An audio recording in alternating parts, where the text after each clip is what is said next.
Schau, Rap-Technik, das interessiert schon niemanden mehr, schon lange. So irgendwelche Reimschemen und irgendwelche Rap-Technik, das ist lame und goofy und so. Darauf achten irgendwelche nicen Bitches nicht, die wollen nur eine nice Melodie. Rebel-Musik, yeah!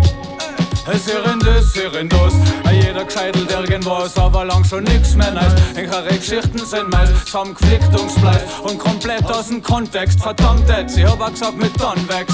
Und dass ich mich nimmer wie jeden kleinen Scheiß aufreg, kann hat die Trader, die cool Operator. Doch fang mein Tritt so oft auf wieder, was mit Sinn im Moment sind die ganzen Spinner und Bands, was leider aus Image besteht. Aber hier sie liegen halt im Trend und twittern sich die Finger wund und hat erzählt seiner Lebensgeschichte mit traurigen Sound im Hintergrund, wenn einer Sänger werden will und singen konnten, dann war er super, aber noch viel besser war, er tätowiert sich irgendwas in die Gucker. Wenn ich mir anschaue, was das damals für 5 Sekunden gibt sich denn, dass irgendwas Video einmal läuft oder irgendwo 3 Sätze entstehen. Nutzt die seit der Session spülen, sie planen wie die Besessenen und haben für die nächsten Entdeckungen die ersten 15 Hits schon geschrieben. Aber scheiß drauf, mit der Wisch denkt man, was nimmst du? Rebel-Musik rüber nur verdammt, was nimmst du? Was hab's denn ist, mal ist du schon. Represent 12 auf jetzt 13. Salut an die Soundsystem, du. No to the old to the new. Für alle, die was den Shit verstehen, RMC represent. Das war vielleicht irgendwann mal cool, aber ich frage mich da, was das für Zeiten waren. So, ich finde es alles viel besser heute. Heute geht es darum, wer am schlechtesten rappt.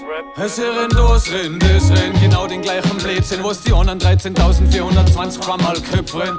Online auf der einzig Wohnwahrheitsseiten, der Frag wird verteidigt bis ins Grab. Ja, die Zeiten sind Lob im Halbschwimmer gefragt, doch ich bleib immer grad und schreib wie ich so.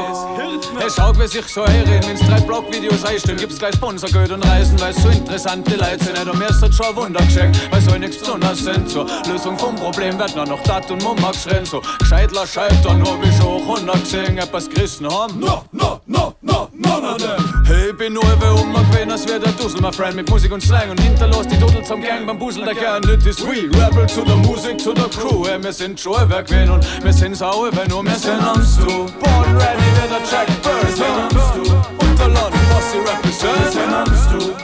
High-Tech ist im Haus, ja, amst du.